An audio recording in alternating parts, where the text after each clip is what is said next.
থাকে কিভাবে এর সাথে আপনারা জড়িত আপনারা এখানে চেষ্টা করে দেন আপনি চেষ্টা করে দেন আপনি চেষ্টা করে দেন যে জায়গার ভিতরে সারা বাংলাদেশে বঙ্গবন্ধুর একটা ছবি নাই হাসিনার একটা ছবি নাই এখনো পর্যন্ত এখানে ভিতরে হাসিনার ছবি থাকে কিভাবে থাকে কিভাবে এখানে আপনাদের সাথে জড়িত আপনারা মিলিতভাবে মিলে দেশটা নষ্ট করার জন্য আমার চক্রান্ত সাম্প্রদায়িক যেগুলো সম্পূর্ণ এই নীলনকশা বাস্তবায়ন করতেছে প্রশাসনের প্রতি আমাদের দৃষ্টি আকর্ষণ ব্যবস্থা নয় আমরা হিন্দুদের আপনি চাই না তারা হিন্দুদের দালাল তাদের বসবাস করার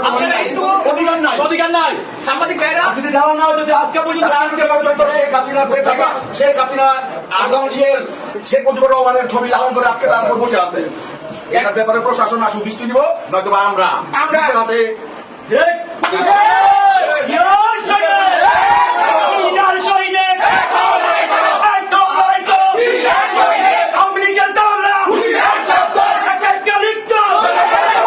সাংবাদিক ভাইরা আপনাদের সাথে আমি একটা কথা বলবো আমরা সকালে যে সময় পাপ্পু ভাই আমরা ওখানে বসে চা খাচ্ছি আমরা দেখছি যে 3 সাপ 25 সাপ এখানে আসছে এসে চলে গেছে যে সময় আমরা খবর পেয়ে এখানে আসলাম আমরা এখানে ঢুকছি ঢুকার পরে তাদের সাথে কথা বলছি তারা আমাদের ঢুকতে দিচ্ছে না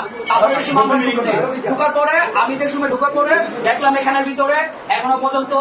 শেখ মুজিবুরের ছবি হাসিনার ছবি সরে হাসিনার ছবি এখনো পর্যন্ত প্রতিটা দেওয়ালে লাগানো পরে আমি উদ্যোগ নিয়ে আমার বন্ধু বান্ধব ভাইবাদের নিয়ে সবকটা ছবি নামাইছি এখন ভাঙচুর করছি এখনো পর্যন্ত এখানে বঙ্গবন্ধুর ছবি হাসিনার ছবি থাকে কিভাবে দেখেন আমরা এটা প্রশাসনের কাছে দৃষ্টি আকর্ষণ করতেছি যে সুন্দরভাবে একটা বিচার আওতা না হোক আর যারা এখানে মুক্তিযোদ্ধার সাইনবোর্ড লাগায় বসে আছে তারা কিন্তু এই দেশের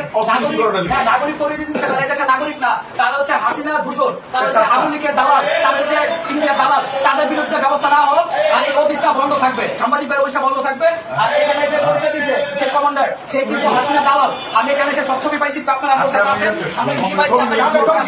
আপনারা আসেন সাংবাদিক সব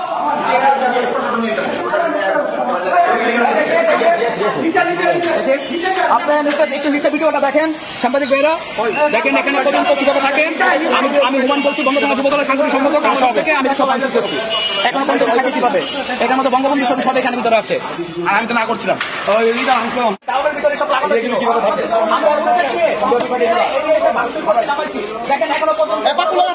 থাকে কিভাবে থাকে এখনো কিভাবে থাকে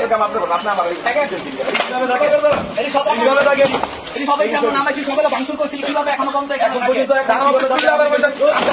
আর অফিস বলে আপনি তো বন্ধ থানা যুব দলের সাংগঠনিক সম্পাদক আপনার নামটা আজকে আপনারা এখানে আসছেন কি উদ্দেশ্যে এবং কি পেলেন আমরা যে সময় ওখানে বসে স্থানে কথা বলতেছি আমি পাপ্পু ভাই আমরা সব একটু করে বসে কথা বলতেছি আমরা দেখলাম যে এখানে আপনার যে ওসি সাহেব আসছে আসার পর চলে গেছে আমরা ভাবছি যে আমাদের এলাকায় হয়তো বা কোনো কিছু হচ্ছে কিনা ওই সাথে আমরা কথা বলতে আসবো ওসি সাহেবকে কথা বলছি ওসব চলে গেছে তো আমরা গোপন সূত্রে খবর পাইলাম যে এখানে বসে মিটিং হচ্ছে এই সময় আমরা ভিতরে ঢুকতে চাই আমাকে মুক্তিযোদ্ধা ঢুকতে দিচ্ছে না ওরা আমরা দুর্নীতিভাবে ঢোকার পরে দেখি যে দেওয়ালের ভিতরে অসংখ্য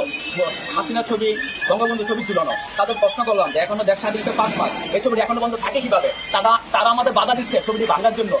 তারপর আমরা সবাই মিললে এককভাবে উদ্যোগ নিয়ে সব ছবিটি নিচে নামাইছি এবং যা ছিল সব নিচে নামে ভাঙচুর করে এখানে বন্ধ রাখছি আর আমরা ভিতরে যারা বসে আছে তার হচ্ছে আওয়ামী লীগের দালাল হাসিনার দালাল তারা এখনো পর্যন্ত মনে করেন যে দেশটা অরাজকতায় সৃষ্টি যেতে হয় দেশটাকে ধ্বংস করতে যায় তারা পায়তারা করতেছে আমরা তার ভিতরে বসে রাখছি এখন আমরা যারা বিএনপির বাইরে আছি সবাই এককভাবে আপনার সাংবাদিক বাইরে নিয়ে আমরা একটা ব্যবস্থা নিব আমার সিনিয়র নেতা কর্মীরা আছে তারা এখন কথা বলবো